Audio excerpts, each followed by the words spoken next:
Well, Atlantic hurricane season got off to a hot start last week as Tropical Storm Alberto dumped as much as 10 inches of rain on parts of Texas and northeast Mexico. Several experts, agencies, and universities have predicted an active season for 2024. But what does that mean for the Twin Tiers? WENY meteorologist Connor Friedoff has more details on how an above-average season can impact the region. It may only be June, but the tropics are already heating up. Last week, Tropical Storm Alberto's path of destruction stretched from the Yucatan Peninsula to Louisiana, leaving 4 dead.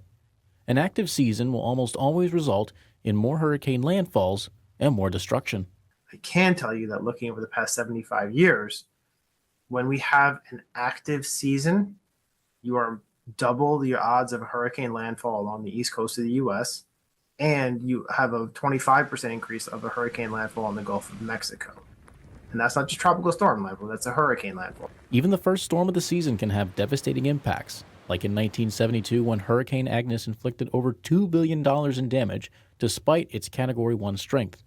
With warm sea surface temperatures, a strengthening La Niña, and the continuing threat of climate change, storms and remnants traveling inland to the northeast remains a possibility. So the research all shows that those higher precipitation amounts inland are only likely to get more intense, given into the future, given climate change, and then also this year, just the more storms, the more chance you have for recurvers. Hurricanes Irene, Sandy, Ida, and more have all made inland impacts in the northeast.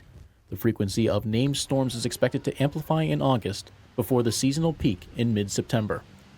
For the WENY First Warning Weather Team, I'm Connor Friedoff.